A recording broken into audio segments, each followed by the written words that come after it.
Ypsilanti, and all surrounding areas.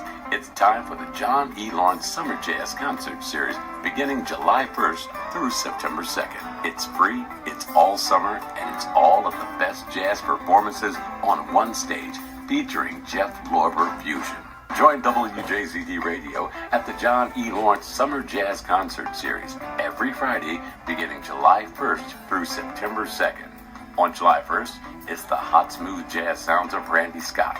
On July 8th, he's so cool, he's hot. It's Lynn Roundtree. July 15th, we welcome Paula Atherton. You don't want to miss July 22nd when John E. Lawrence takes the stage. On July 29th, it's the sexy sounds of Daryl Beebe. And in August, ladies, we brought Yancey on August 5th. On August 12th, we welcome pianist Alvin Waddles. Later in August, on the 19th, it's Demetrius Neighbors. On August 26th, we welcome the horn stylings of Dr. Jesse McGuire. And on September 2nd, it's Grammy Award-winning keyboardist, producer, and composer Jeff Lorber. The John E. Lawrence Summer Jazz Concert Series at Ford Lake Park, 9075 South Huron River Drive in Ypsilanti, Michigan. Starting July 1st through September 2nd. It's all of the best jazz, it's all summer, and it's all free from John E. Lawrence and WJZD Radio Detroit. And hello, everyone. Good afternoon and good evening. Hello. I am so excited about our program this evening. We are here with our local guitar extraordinaire, Mr. Johnny Lawrence. Johnny E. Lawrence, shall I say. Johnny, it is so great to have you on the program, and I'm so excited to talk about this jazz series. You've got some amazing talent that you brought into the Ypsilanti, Washtenaw County region. What a hot time that has been on those stages. I can't wait to get to some of these shows and check these shows out. But I want to give you a platform, my friend, to talk about the origin of the jazz series, because you were at the other park there in Ypsilanti for a while before you moved this year over to Ford Lake. So talk to us about the jazz series, how it came about, because I know your passion, your heart is in this jazz sound. So talk to us about this program. Yeah, it came about last year.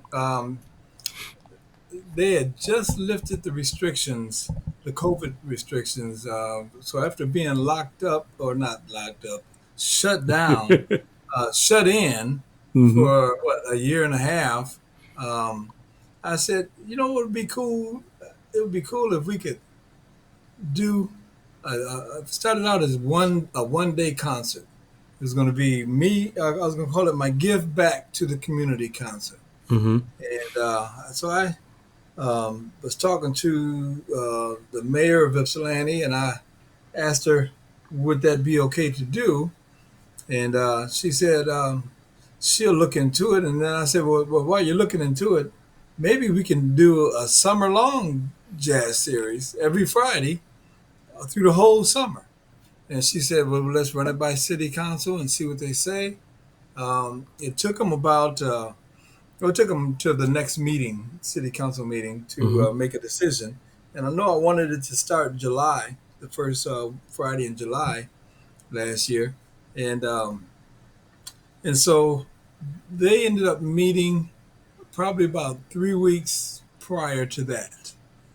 And so I really couldn't do anything. I couldn't get anything in motion until I got the okay.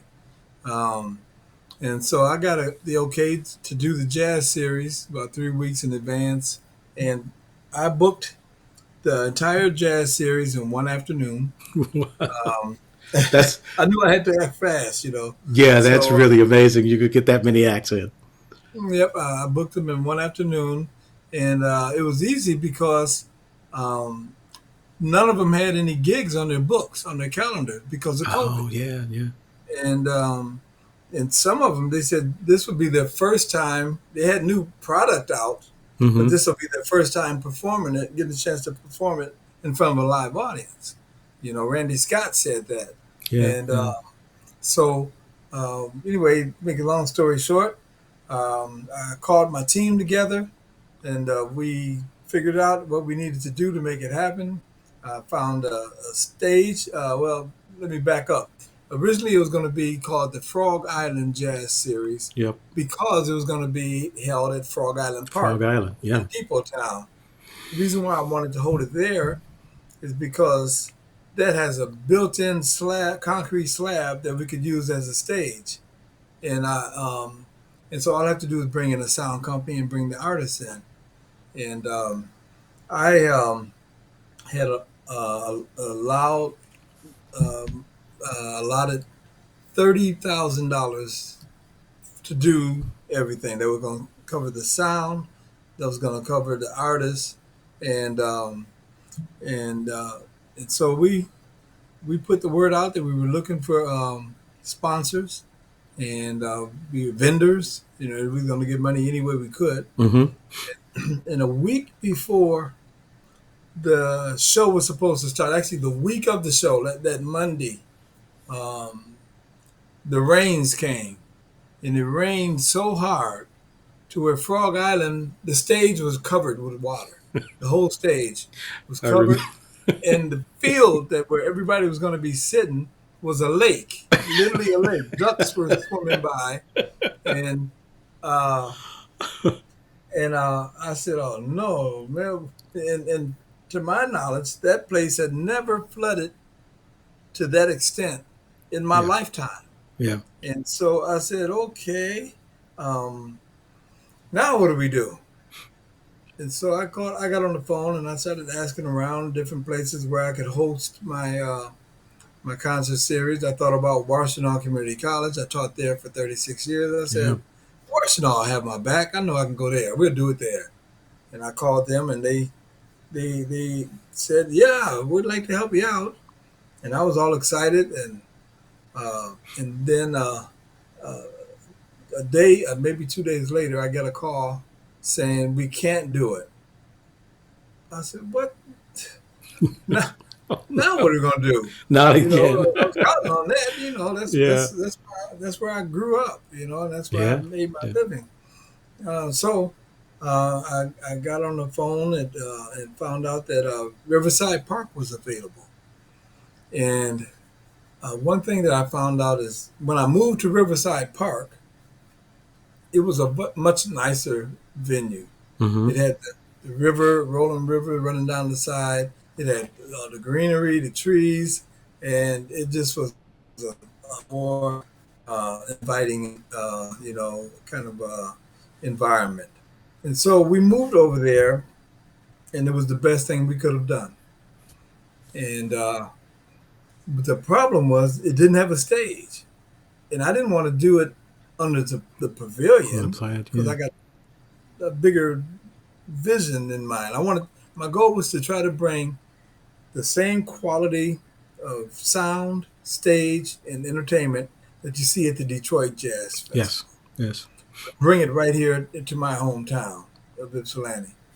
And so I got on the phone, found a stage company, and he said, "Yeah, we're free because nobody was working." You know, so the guy that owned the stage, that rents the stage, he was available, and so I hired him to do it. And he said it's $3,000 a Friday. Times 10 Fridays is $30,000. There's my whole $30,000 budget right there. Right. And we haven't done anything. We haven't done a show. But Whoa. Sticker shock, man. Oh I was, man. I was acting on faith. I said, I'll tell you what, we're going to go for it. God is going to make a way. I believe that when God gives you a vision, He gives you a provision. He gives you a way to make it happen. Amen He to won't just that. give you the idea and leave you out there and not with a way to make it happen. So I said, let's do it. Let's do it. And I was willing to put up my own money to do it. Um, but the sponsorship started coming in, and we ended up with a lot of good sponsors. And total. But once we moved to the large park, we needed a larger sound system. So I had to call in a professional sound company, Mm-hmm. a larger, more Mm-hmm. expensive sound company to do the sound. And they were like $17,000 for the summer, you know. Um, So now we're up to $65,000. And I still haven't paid the bands yet. Uh, and once we had the bands in there, and then did all the marketing, Yes. we ended up with the costing us about 85,000. Something that was supposed to be 30,000 cost Yeah. Yeah. 85,000. But for the most part, we were able to raise most of the money through sponsorships. Mm-hmm. And the rest I donated because I figured, it's my way of giving back to the community, Absolutely. and I didn't mind doing that. So um, we ended up. I anticipated the first concert would probably be about 200 people, and then each week it would double, because people would spread Mm-hmm.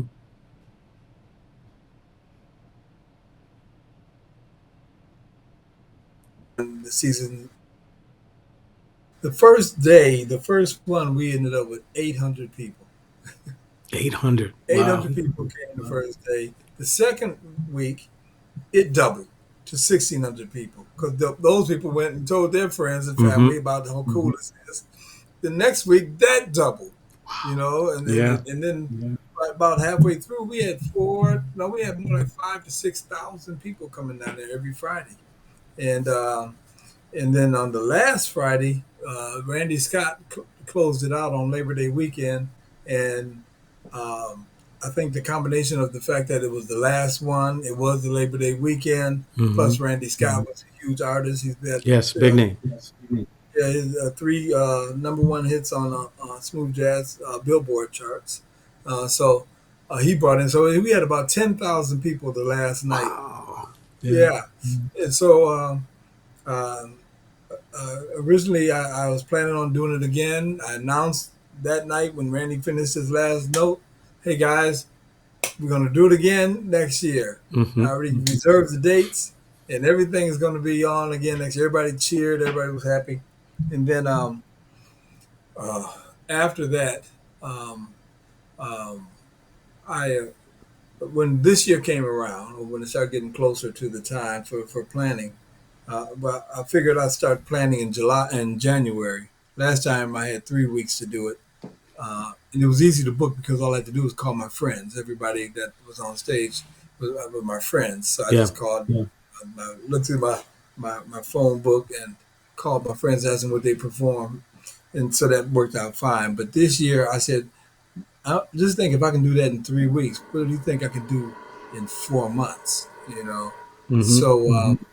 I started planning in January, and I realized that I could not invest the type of money that I invested last year, and I needed more assistance financially, and Mm-hmm. also I said, "Wow, what I forgot, I left out something."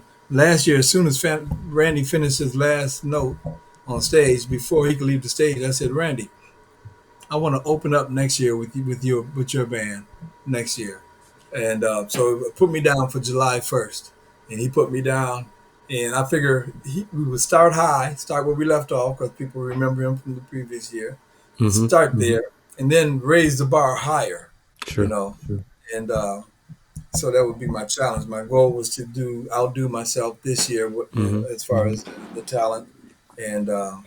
And the stage, the whole appearance. And so I realized that if I start that high, I'm going to need a larger venue. And so I talked to the Ypsilanti Township about about hosting my jazz series out in the township. And I Mm-hmm. was talking to Brenda Stumble, who's the township supervisor, Know and her she well. said, "Johnny, we'd love to have you." Yeah. You Yeah. know, and so they were more excited about doing it than I was, and I was excited. I was through the roof. Right. Right. So anyway, long story short, they started working on the park, and way back in the wintertime, going out having meetings out there and figuring out how to pull it off and Mm-hmm. what needs to happen in order to make it a pleasant experience for everybody. And they bent over backwards, man. When the snow melted, they started trimming the trees, trimming the bushes. Mm-hmm. They started grooming the lawn and everything. And Fort Lake Park is about 6 times the size of Riverside Park. Yeah. Um, and it was it was an amazing experience watching the township come together. We had a few meetings, and then basically they just said, Johnny, this is your baby. What do we need to do to help out? Yeah. You know, and so I started booking the acts, and uh, started with Randy. Then we went to Lynn Roundtree, and after Lynn Roundtree, the trumpeter. Hmm. After Lynn, we had let's see, though Paula Atherton. Paula, her management contacted me last year while I was still doing my jazz series, and she's out of New York, and she's been on this Watercolors XM radio, Right. the Right. top of the charts there for a long time. I think she has like 6 or 7 CDs out, and all of them are great. But Yeah. anyway, I her just got man. back from New York recently, and I saw some of the looking in all of the music headlines with my daughter who's on Broadway. So I'm Oh, watching okay, all of these different scenarios of who's playing where in these great yeah, clubs and all these venues throughout New York, and I saw her name out there quite a bit. that's right. And so, anyways, they reached out to me to see if they could get on the show this Hmm. for the next year. And I said, yeah, I'll put your name down, and we'll talk about it. And if we can make it happen, let's do it. And lo and behold, she was able to come, and Yeah. she just did her show last Friday, and she did it in the rain. It rained at the beginning of her show at 7 o'clock, and it rained all the way to 9 o'clock, and then it Wow. stopped raining. Yeah. So I don't know what that's all about, but people, I think what it was showing me is people's dedication. Yes. The audience sat in the rain through her whole Yeah. show. They That's didn't get great. up and leave. They waited for that thing to end, and then they got up and left. Hmm. Um, and so um, one of the things that I wanted to do is uh, do something different this year. One of the advantages to doing it down at Riverside Park last year is that I brought thousands of people into Depot Town and downtown Ipsy every Hmm. Friday.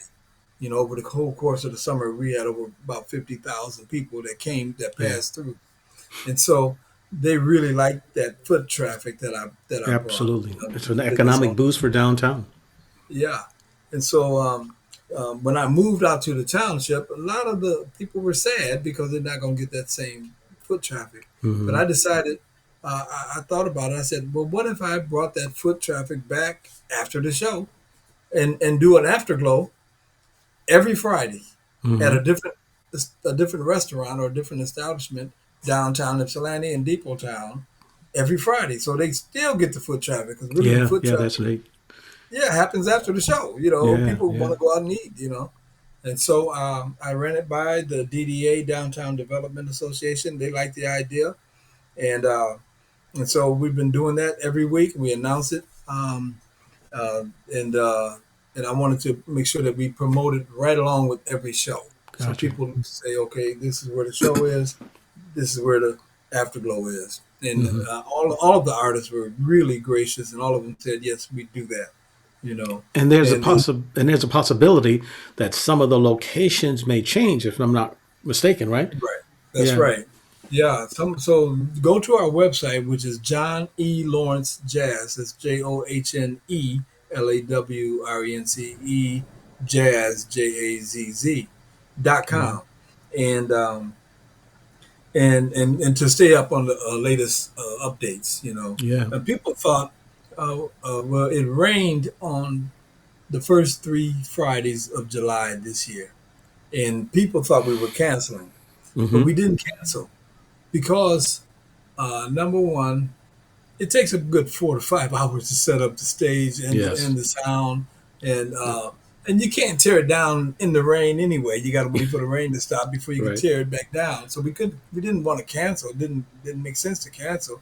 So what we did on Randy's show, it rained around 2 in the afternoon, and it's kind of sprinkled a little bit, but then it started raining more consistent as we got closer to the date. I mean, closer to the start time. And so, but at 7 o'clock, boom, the rain stopped. The minute he hit the stage, the rain Yeah, stopped, that's great. and and and the people um, had a great show. But what's impressive to me is people drove to the concert, an outdoor concert, in the rain, Mm-hmm. knowing that it's raining, and then in hopes that it would stop. So that Yeah. says a lot about the jazz community and the jazz music lovers. And Um, and we have a rich music community. I always, with all of the groups that I work with the AFM and all of the various groups, I'm always talking about the amazing talent and venues here in Washtenaw County that we have. We have more live music here than almost anywhere in Michigan.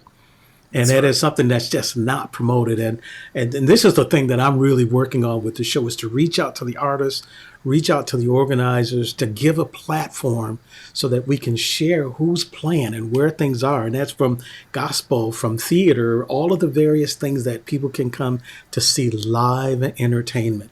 And I know with That's the right. times that I've played and done outdoor concerts and it's rained and we're under a tarp, I'm always just I tell always would tell the band, if they're going to be out here, we got to work that much harder to put on a great show, That's and we're right. going to give it our all because they have endured in the rain with their umbrellas sitting under there just waiting for us to come out and to give them everything we have. And I was like, we never want to sell our audience short. We want to give them That's everything right. that we've had.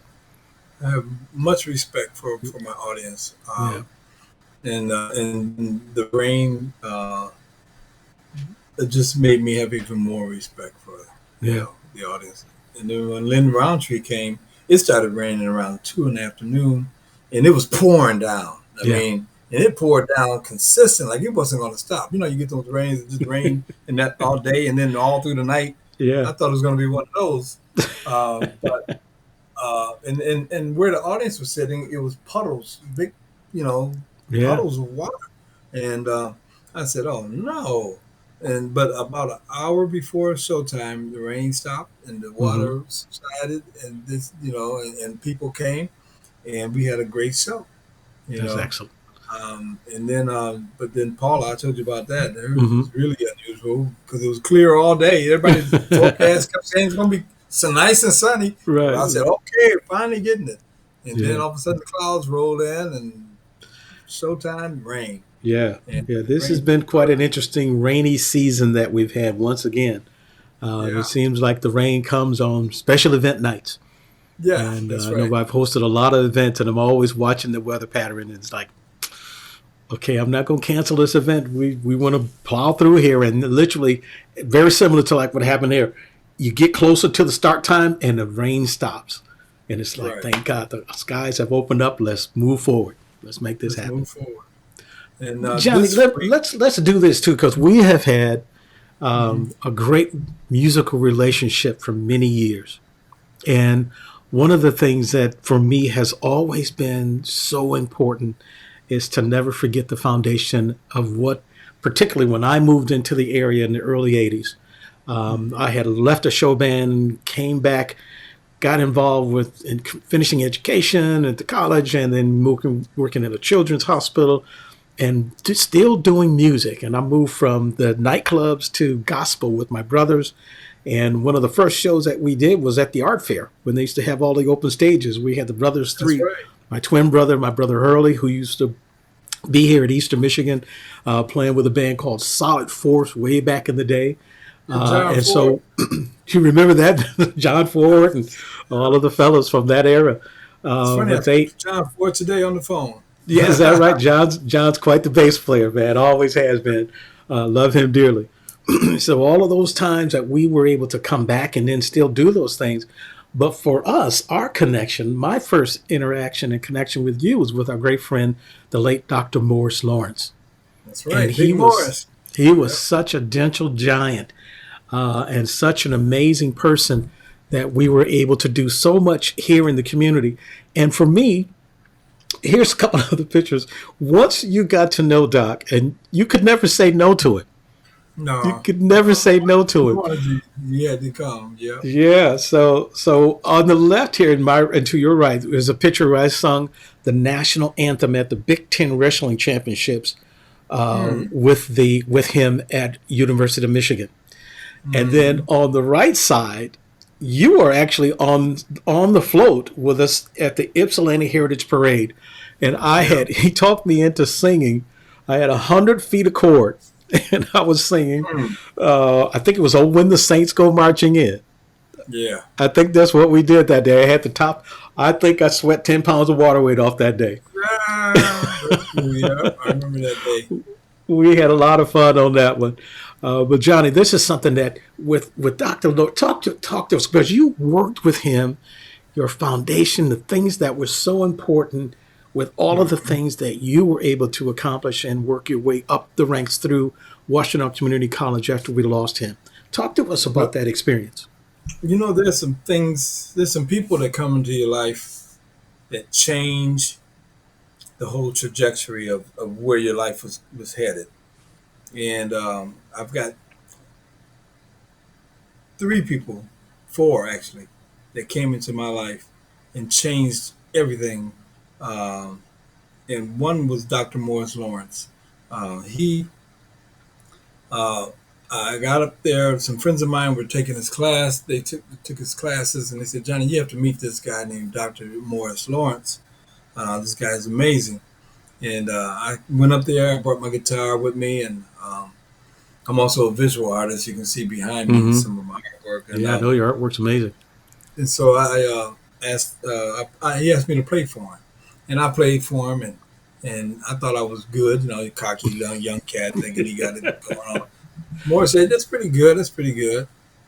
He said, "Do you read music?" I said, "No, I don't read music. I play by ear." And he said, "Well, you only know half of what you can learn. He said, there's a whole other half of it that you don't know." And so he said, "Start signing up for my classes up at WCC here, and we'll make sure you learn the other half." Mm-hmm. And I said, "Morris, I don't have any money to sign up for classes." He said, "Well, I'll tell you what, just start showing up at all my classes." He told me which classes, his schedule and everything. And he taught day classes and night classes. And I was there at all the classes, day and night. And he said, just learn what you can, act like you're one of the students, act like you're registered, and just participate. Mm-hmm. Wow, thanks, Morris. And so I did that. And I ended up being like a professional student. I did that for like 10 years at a 2 year university or institution. Yeah. But I was there so long to where Morris said, "Johnny, maybe you should think about teaching up here." And I said, "Morris, I can't, I don't know enough about, what I do to teach it."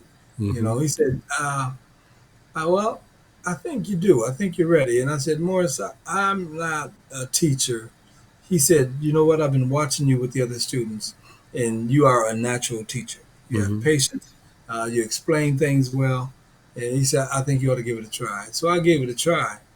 And actually, the first year I taught at WCC, I team taught with another instructor. His name is Jesse McGuire, trumpet Jesse player. McGuire. Yeah. He used to play with the jazz orchestra, and Yeah. he's out of Ypsilanti. Matter of fact, he's coming on the last Friday in August for his premiere command performance after about 30 years of being gone. He Yeah. moved to Phoenix, Arizona, but he's coming back just for the jazz series, and so we're looking forward to that. But anyway, so Jesse knew more about theory and reading music, and I knew how to explain jazz improvisation. Mm-hmm. So Jesse taught the first hour of class, the theory, and then I taught about how to apply it. The second hour of class, and through improvisation.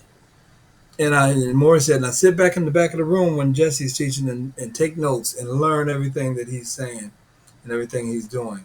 Because next semester you should be able to do this by yourself." Okay, Yeah. okay, here we go. So I sat back there and I was taking notes and I learned what Uh-huh. Jesse was doing. You learn some music theory, and so anyway, um, next year I tried it and I loved it. Yeah. Um, Actually, I loved it the first year when we were team teaching too. But anyway, so I started teaching there, and one class turned into, oh, the class I was teaching was jazz guitar, and and then after a while, after a couple of semesters of that, Moore said, "Johnny, maybe you should try teaching jazz combo." I said, "Okay, I'll try it." Because I learned sometimes you have to, through working with Morris, sometimes you have to go off of somebody else's belief in you until your belief Right. Right. yourself kicks in. And so that's what I did. I said, if Morris thinks I can do it, then I'm going to try it. You Yeah. know, Yeah. and man, I ended up being at Washington for 36 years. And I Yeah. retired. I retired. I think it's 6 years ago now. Hmm. And but it was a great experience. And uh, most of my adulthood, uh, from the time I was in my early 20s all the way to the time I was 62. What was it? Yeah, 62. Was at Washington Community College. So Yeah. the bulk of my adulthood was there. Yeah. Yeah. And so I owe a lot to Washington Community College. I Hmm. owe a lot to Dr. Morris Lawrence. I would not have been, if you'd have told me when I was in high school that one day I would be teaching at Washington Community College, I'd have told you were out of your mind. Right. Right. That's never going to happen. But God had another plan for me. Hmm. And I started teaching there, and I loved it, and it was a great experience. Yeah. Morris Lawrence took me under his wing, literally took me under his wing. And then he also took me over to meet the artist John Lockhart. Hmm. Because when I met Morris, I not only brought my guitar, I brought a drawing of Bruce Lee that I had done.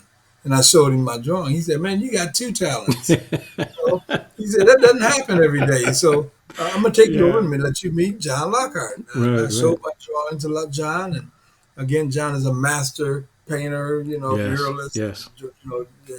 and can draw, like like you wouldn't believe. Made people look realistic, made them look better than they actually look. Hmm. He would Hmm. talk to him while he was drawing them. He'd learn more about them, and he'd put that extra something into the Yeah. drawing Yeah. and bring it to life. Right. And so anyway, John saw my drawing, said, "Yeah, you got some talent. Some things you need to learn about anatomy and about technique." And he said, "I can help you out." And so he said the same thing Of that Moore course. said: "Just Yeah. start coming to my classes and act like you're part of the class." Hmm. Or he taught classes on Tuesdays and Thursdays from 11 to no, what was the time was his class? I think his class was 1 o'clock to about 2 o'clock, Hmm. and um, um, 12:30. No, it's 12:30 to 2. And I would go to his classes on Mondays and I mean on Tuesdays and Thursdays. Then he had evening classes that started at 6. And I'd Yeah. go to those. And I would just go to Morris and for music and go to John for I was in heaven. And um, and they just poured that knowledge into me, Yeah. and I'm just so grateful that I had that experience with them. And now both of them have passed on, Hmm. but they left their mark in me, and they left Yeah. it in a lot of people. I still see people every day, not every day, but even to today, I see people that say how much more is meant to them, Absolutely. as students at Washington Community College. Hmm. And it's funny, a lot of people think he's my dad Right. because we I have the remember same that. last, That yeah, was. we have I used to last always name. teach. People always thought you were his son, and Yep, it was like, no, he's not. No, it's not my father. We just have the same last name, right. spelled a little differently, even. So. Yeah, and we were only about 10 years apart in age, so but people just automatically. Matter of fact, Right. I've got an news article from Ann Arbor News that has a picture of Morris. We were playing at the 777 building out there. They had Yeah. some kind Down of off open Stadium house or and something State outside. Street. Yep, and the photographer took our picture while we were playing, and it said under the caption, it said Morris Lawrence and his son Morris Lawrence III Jason Lawrence and John Lawrence. And so once they put it out there in print, it must be true, you know. And so that's funny. And then I've got it's funny when Morris passed away. Yeah. Uh, they had I think it was the next graduation. They renamed the Morris The Lawrence Morris building Lawrence from building. the Hmm. Job Skills and Campus Events building to the Morris Lawrence building. And they had never actually WCC had a rule that they would never name a building after a person. That's why they had the science, Science building. Yes. building, and so on, and the job skills, campus events. But anyway, when Morris died, he had such a uh, people had such a love for him and Yep. respect for him, to where if they hadn't named that building after him, it would have been a riot. I You know, agree. literally I a agree. riot. And I so agree. they named it after Morris Lawrence. But I've got an article Hmm.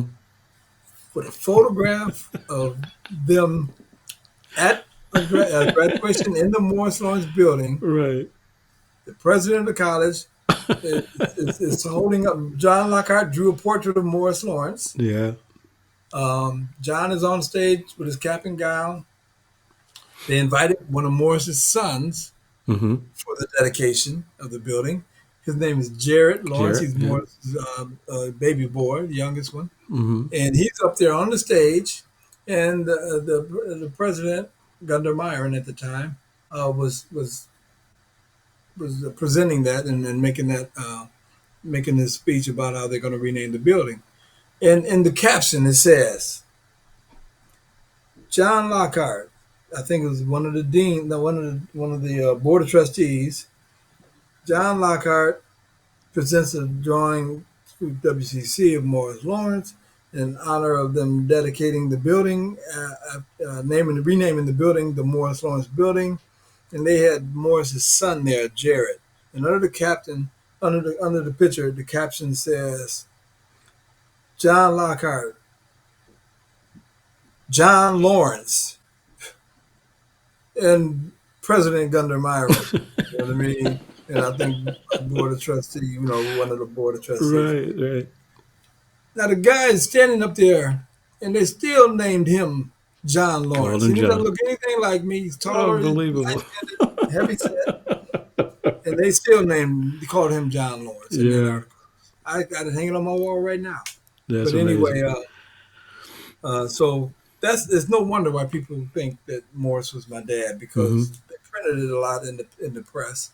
Yeah. Plus, we have the same name, and we both love music. We're both musicians. Hmm. Both taught at Arsenal Community College. Must be his son. Yeah. Yeah. I remember Yep. one Oh, time. I remember all of that.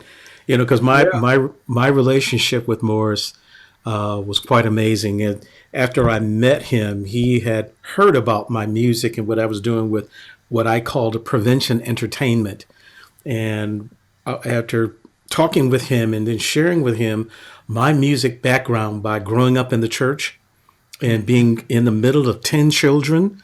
My father was a pastor. My mother played piano. My mother's sister was one of the great piano players during the early jump blues era. Her name was Christine Chapman, and she was known as the Boogie Woogie Queen. And she played 13 instruments in her orchestra. And she played by ear, but like all of the people she worked with was Sinatra and Sammy Davis, Lena Horne, all of the jazz artists during that era. She is actually part of the Hank Ballard group, who wrote the original version of The Twist. And she's playing piano with that effort, as well as just a number of great artists that I have now in my collection, 14 CDs from around the world that she's featured on that we didn't know about as a family. And I talked with Doc about all of that music history. And the first time he heard me play drums, and he says, "You sing and play drums like that?" He says, "That's not many guys can do that." He That's says, right. That's just not the norm." And I Right. said, "Well, as the leader of the band, this is my vision. This is my heart." And I've been blessed to be able to not only navigate through that after coming out of Central Michigan University, and I wasn't a music major, and I played with the instructors for the music department. I had a number of music classes because I was literally in business, and elementary education was my primary, my first 3 years. But I also took a lot of music classes. And I had an internship in the auditorium where they had all of the great jazz labs and high school bands that would come into Central Michigan all summer long and throughout the fall. And the leader of the Chippewa marching band, his name was Paul Lavender. There was just an amazing. This guy could write any and everything that he heard. But I was sitting up having lunch, and the percussion instructor was in an accident, and they had a 4-piece jazz band that they needed a drummer. And one of the music teachers looked up and saw me sitting there, and he says, "Wait a minute, I think that's one of my former students up there. He's a drummer." Wow. One thing led to another, and I sat in with them, and it moved from just this doing the gig that day and for the jazz labs to a wedding band, and then an 8-piece horn band where everything was charted out. We did Tower Power, Cold Blood, Chicago, everybody, and I was the lead vocalist from the drums. And one of those amazing keyboard players who was a part of that jazz series coming from the high school was Tad Weed, who was a famous keyboard player. We lost him a couple years ago, but Tad was a part of the Central Michigan group that came in, and he played with our band when we did a lot of the Tower Power and stuff. But he was so far ahead of his classmates Right. with playing jazz and his vision for where he was going. And talking with Doc about all of these musical environments that I had a chance to be a part of, and then working on original music. And he was so excited about hearing the songs that I recorded with Mike Lewis at his studio, Big Mike, before he passed. Lewis. Big Mike, I was at Mike's studio. This is another one of those Ypsilanti cherished, incredible artists that we lost him too early. I got to tell you something about Mike. Yeah. Michael Lewis. Remember I was telling you about people that step into your life and change your whole trajectory, changes your whole life. When I was 9 years old, Michael Lewis was 10 years old, and we were in a combined 4th and 5th grade class at Perry School, L.C. Perry School. Okay, yep, Perry School. And so the teacher, and I remember her name was Mrs. Rosebrough, and she said, if anybody has any talent, come back tomorrow and demonstrate your talent. Michael Lewis came to class, and he brought his guitar, and he played his guitar for the class. And I said, Michael, can you teach me how to do that? Oh, that's where it started. That's where it started, man. Oh, my goodness. Michael said, yeah, just follow me home after school, and I'll show you. And we walked up to the projects, and Michael set me down in his living room, let me hold his guitar, put my fingers in position, and taught me my first 2 songs. Yeah. And I was hooked after that. And he was amazing, man. I loved Mike Lewis. He and I had such a good time. I recruited him to come sit in with me and play at times, as well as with yourself when you sat in with the band. It was one of those finding the local talent that was able to bring about the message that we were doing in the schools, dealing with all of the gang activity and just positive lifestyle choices. What I really focused on with writing the music. And just one last thing about Dr. Lawrence. I heard on one of his cassette tapes, this takes us back, he had a song that was called Martin that was on one of the cassette tapes that he gave me. I remember that. I loved that song. And I went to him, I rewrote the lyrics and explaining to him about what I was doing with the Let's Give Him Hope project that I was working on. And I wanted to include that song. And so I sung it for him. And he just said, I love that. Let's do this. And I talked to him. I said, well, I'm going to teach it to the band. He says, wait a minute. He pulled me back in. He called me back about an hour. He had rewritten and rearranged the entire music track from the original version. He called me. He says, you got to get over here to the studio right away. You got to hear this. Tell me what you think. I was blown away when I walked in. I was like, Morris, that is so cool. Because he had everything that is in the studio there at WCC. Sure did. So after he played it for me, I said, you know what? Let me sing it. Let me just sing the song. And one thing led to another. We just did a demo, and I came back a week later, and I had to beg him to play saxophone. I said, Morris, we can't do this song without you having some. You please. But I got on my head. You gotta play for me. You gotta play. Right. And in that recording, we finished that recording in November, just less than a month before he passed. And that song, when we finished it, I did a 4-part harmony with my voice, with my voice, and I layered all of the voices with just 3 different parts that I added the sweet harmony, kind of that gospel feel to it.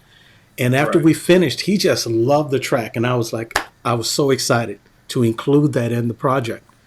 And I had to go out to Los Angeles to visit family. When I came back, I opened up the newspaper, and the front page, we had lost Morris. My heart just sank. I just sat there in tears. I was just heartbroken. And I knew I had met Dee, his wife, and my wife Phyllis. We had met them at different times. So we had a beautiful family relationship because my wife was pregnant with my daughter at the time. And Morris wrote, he shared with us some of the music that he had written and lullabies for his children. He gave us a tape with that, so we would play that for my daughter. But when I performed that song, even to this day, I never taught it to the band. I used the original track in honor of Morris. Wow. Because that track to me just is so heartwarming to hear him play, but that's from his song. And getting to know Martin Luther King III, when I worked at Eastern Michigan University, we brought him to campus for the King Garden dedication.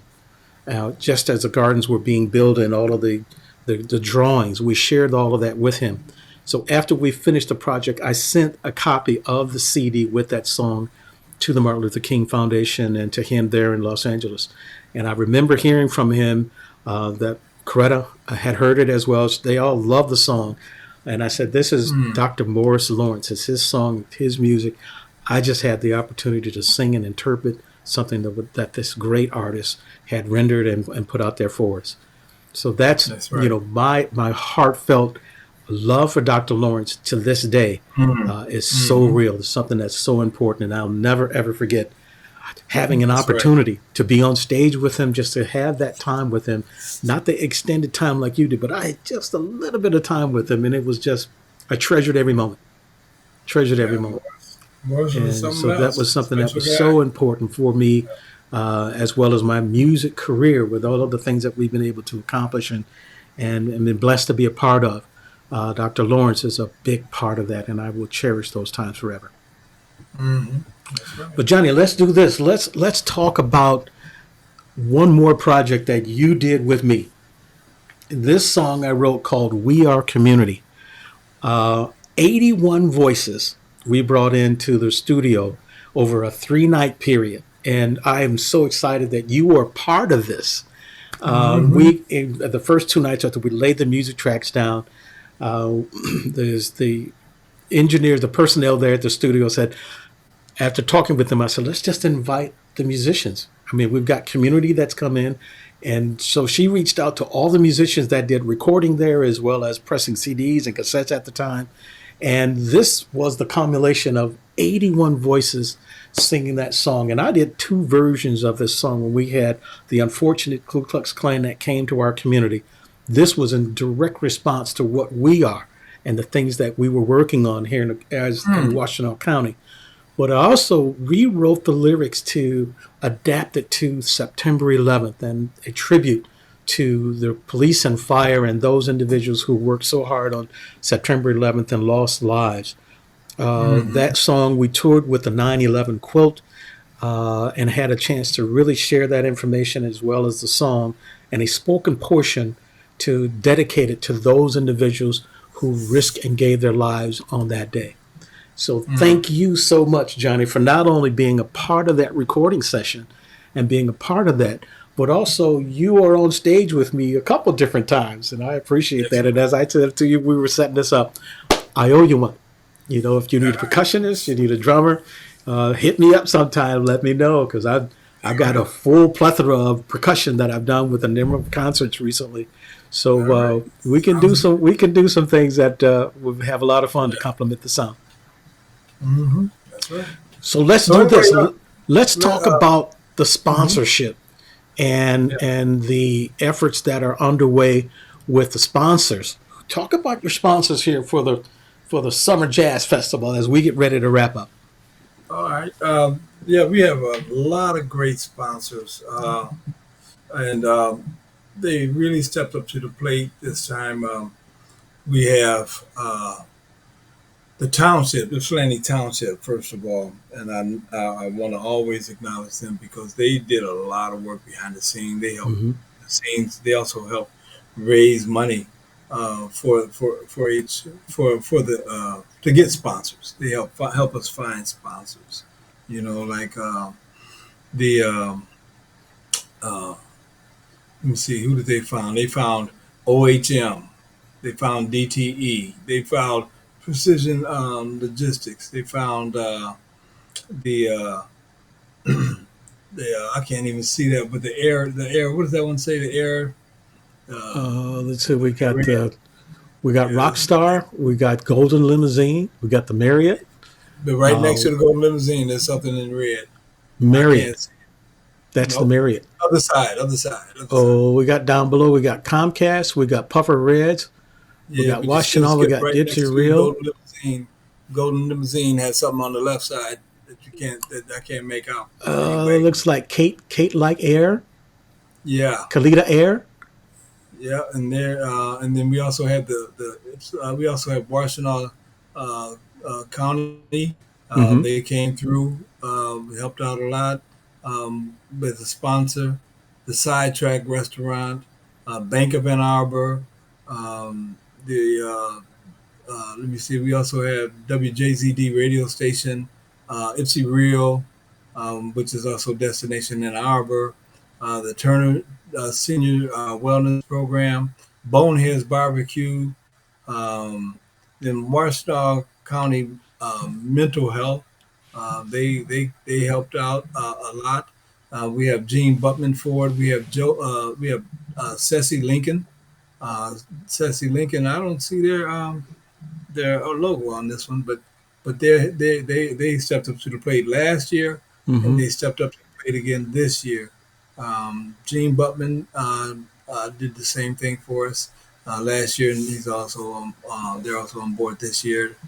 Eastern Michigan University, that's from the president's office.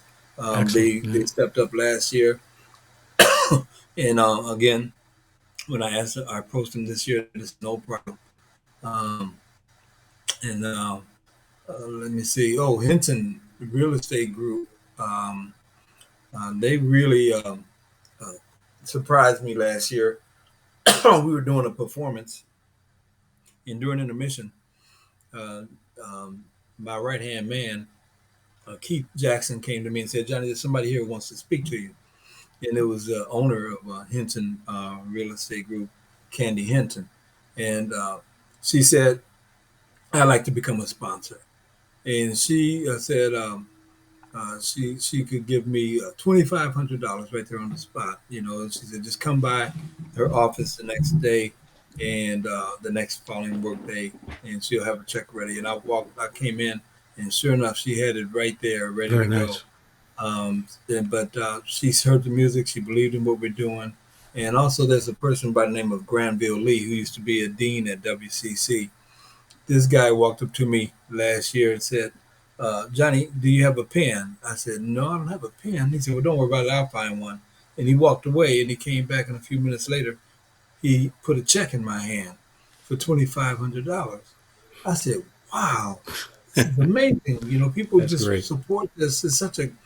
Um, it's such a great thing for the community. And one of the things that I noticed last year is that people were so happy to be around people again, and it was almost like an all class reunion. You know, all city, all class reunion, Mm-hmm. um, and people were just having a good time, and you could see the looks on their faces.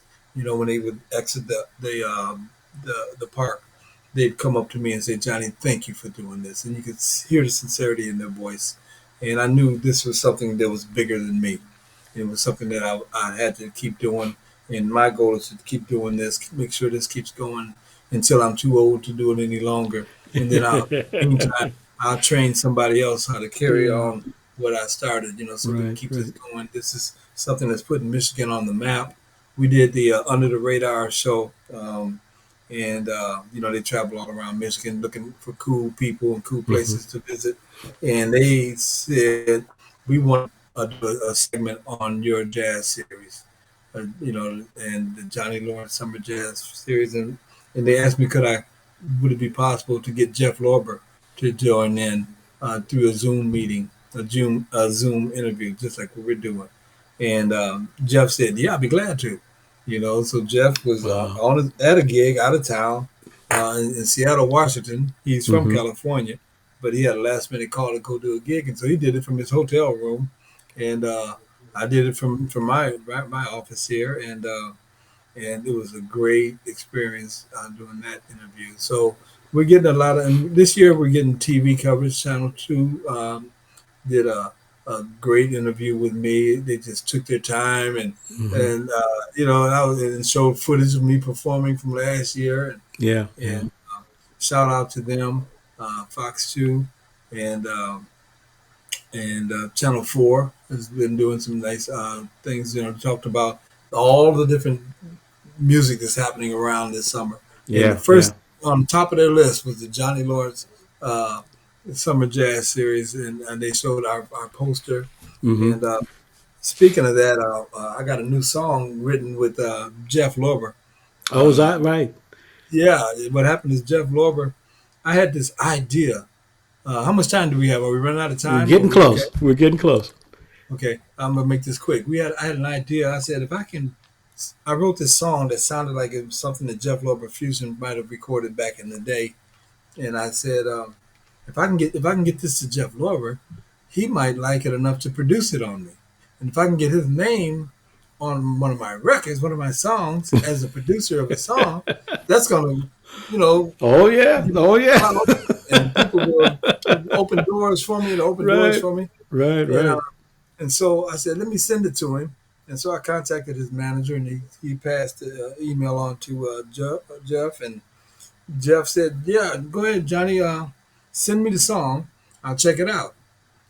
Jeff listened to the song, got right back with me, and said, well, I think it's a nice song, but I don't think it'll do well in today's market. So, uh, but before I can feel too sad, um, he said, but so why don't we write a song together from scratch? And man, I almost fell over in my seat. I was sitting in this chair when he said it, and and That's a great opportunity. yeah, and so it took a couple of months. He said, "Let me write." He said, "Send me some samples of music that you like, artists that you like, and songs that you from today's era that you could hear yourself playing, Hmm. so I can get a sense of what to write. 'Cause he can write anything, Oh yeah. Yeah. He's amazing. Yeah, I'm so looking forward to that. I I'll be sent at that show. I'm going to try to catch a couple of the next ones that are coming up. Yeah, and so long story short, the song came out in July 5th, and it's climbing the charts. Matter of fact, Watercolors XM Radio picked it up the first week that it came out, and they're Wow. playing it now, Oh, and it's fantastic. picking up momentum. And I'm just curious to see. Um, I'm excited to see where this song is going to lead because he not only wrote the song, he played on the song. Hmm. He produced the song. He arranged the song. So now his name is on there 4 times. Instead of just produced by Jeff Lorber, it's Right. on there 4 times. Right. So I think that had a lot to do with the fact that it got accepted on radio so Right. quickly. Right. Because, with Jeff Lorber, he started the smooth jazz. He's one of the Yeah, he founders did. of, Yes, you he know, did. Earl Clue, Joe Sample, Herbie Hancock, people Hmm. like that started this smooth jazz thing, Yeah. and so David Sanborn, so anyway, um, so I think that had a lot to do with them accepting the song right off the bat. So Plus, when he it's a comes, are you nice going to song. play with him? Yeah, when he comes, we already spoke about it. The name Oh, of the song is fantastic. Leather Jacket, by the way, Okay. We'll look and for it for sure. and so You can get it down on any of the music, streaming, Apple Music, Hmm. Amazon, YouTube, everywhere, Spotify.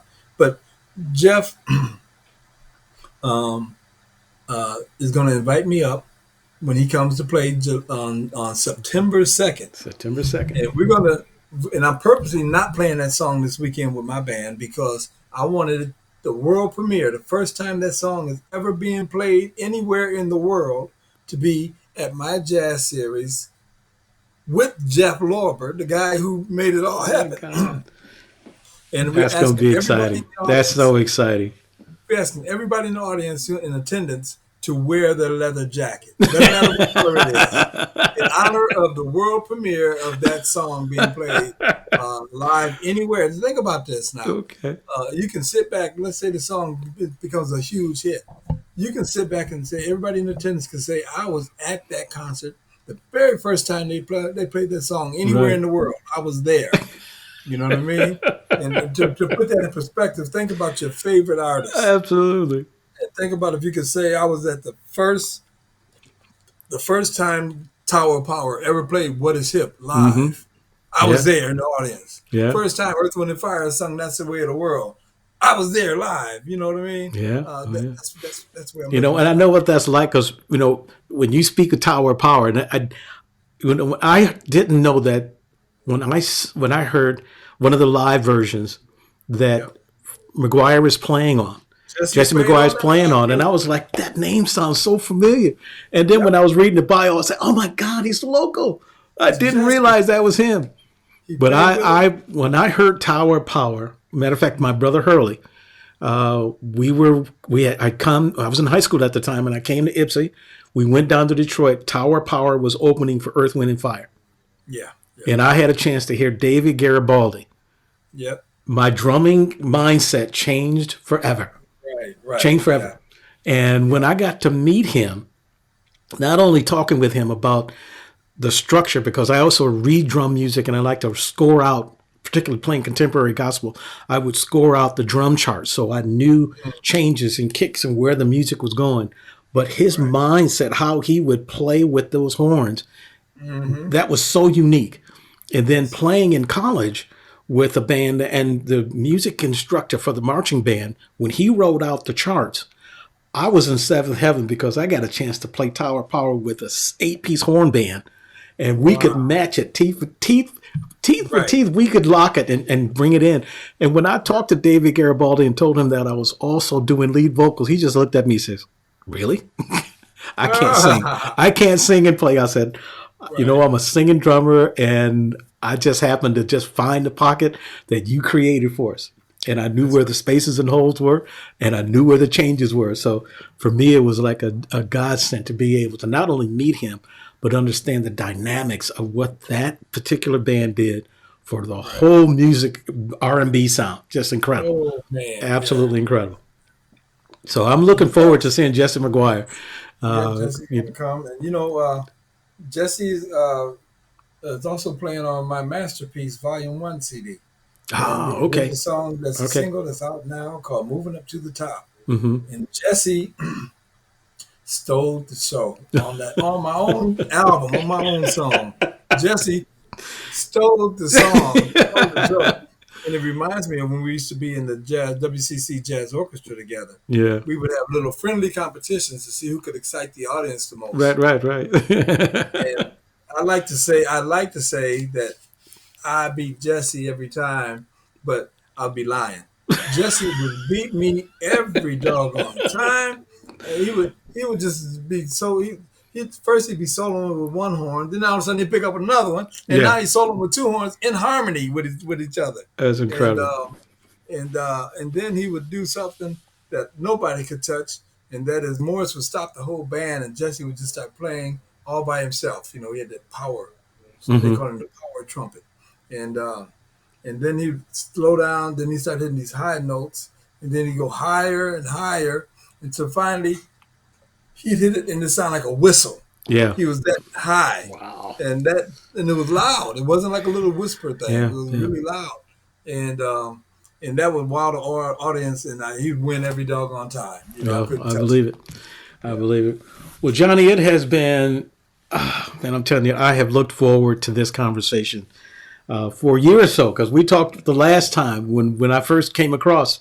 It was mid-season last year when when we were doing the one last year, and I was like, okay, next year roll around, I'm going to try to make sure I get in the mix and see if I can get Johnny on and we can talk about this great jazz festival. I'm so proud of what you've done and your commitment to the community, also as a musician, in honor of your work and your commitment. I treasure what you do, Doc.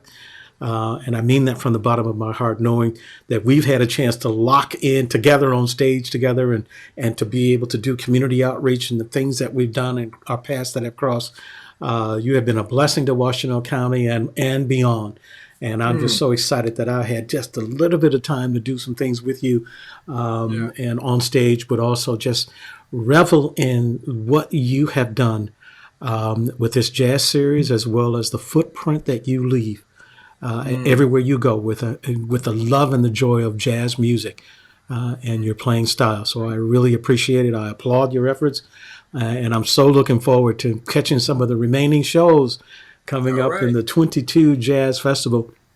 Johnny, we're going to sign off now. We're going to go back up to the top, and we're going to share with everybody all of the artists that are coming in, that have been here already, as well that is coming in.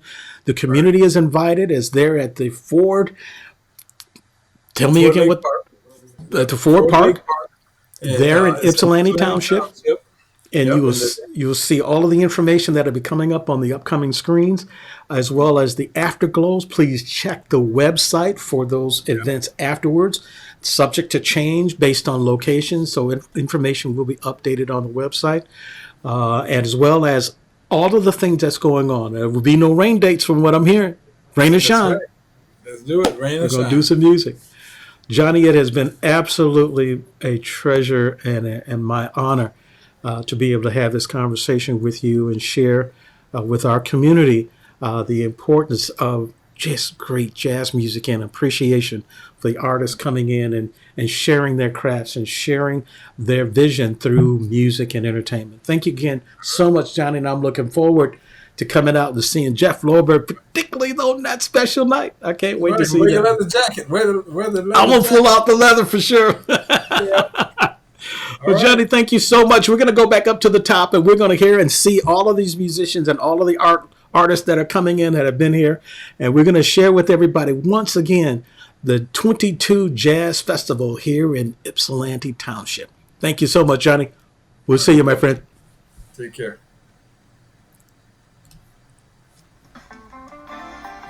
Ypsilanti and all surrounding areas. It's time for the John E. Lawrence Summer Jazz Concert Series beginning July 1st through September 2nd. It's free, it's all summer, and it's all of the best jazz performances on one stage featuring Jeff Lorber Fusion. Join WJZD Radio at the John E. Lawrence Summer Jazz Concert Series every Friday beginning July 1st through September 2nd.